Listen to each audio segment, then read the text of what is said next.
kanalıma hoş geldiniz.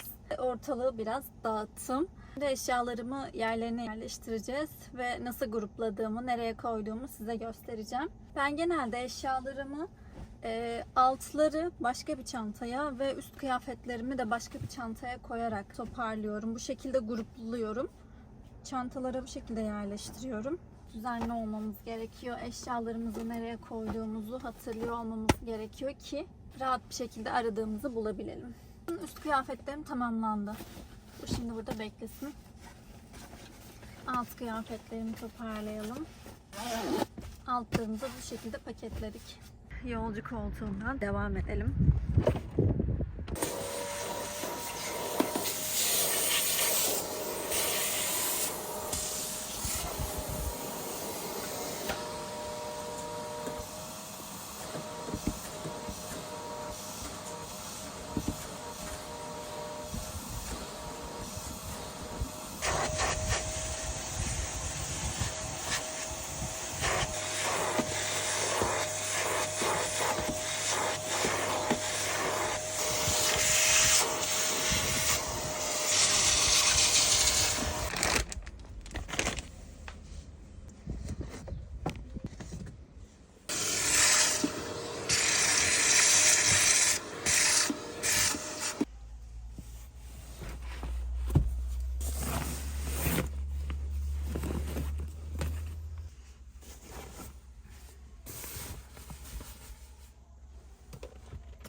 odamız bu şekilde. Şu yatağı kaldırdım. Biz aslında buradaki eşyaları yatağa kaldırarak almıyoruz tabii ki.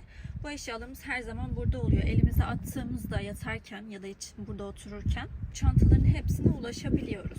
Küçük çantalara paketlerseniz eşyalarınızı gruplayarak arabaya yerleşirseniz gerçekten işiniz çok kolaylaşıyor. Sakın ola valizle geleyim demeyin yani şu arabanın içine. Biz bir kere böyle bir hata yaptık. Sığamıyorsunuz yani, valizle sığmak mümkün değil şuraya tabii ki. Valizden bir şey çıkarıp almak da mümkün değil. Gerçekten oldukça geniş. Yani burası bence 1,5 kişilik yatak kadar vardır diye düşünüyorum. Matı bunun altına koyduk. Hani o tam kalçaya denk gelen yere o matı koyduk. Hem spor yapacağımız zamanlarda yanımızda olmuş oluyor. Hem de böyle bir konfor sağlıyor bize. Şimdi buraya geldik. Montlarımızı koyuyoruz. İşte bilgisayar çantamız ya da tavan perdemiz, tabak, çanak, işte bıçağımız. Tamam. Bir şekilde koyduk. Kapısını kapatalım. Teşekkür ederiz izlediğiniz için. Bizi takip ederseniz çok seviniriz. Videoyu beğendiyseniz de likelamayı ve kanalımıza abone olmayı unutmayın lütfen. Merak ettiğiniz her şeyi yorumlarda sorabilirsiniz. Yeterince açıklamaya çalışıyoruz. Bütün soruları cevaplamaya çalışıyoruz. Bir sonraki videoda görüşmek üzere.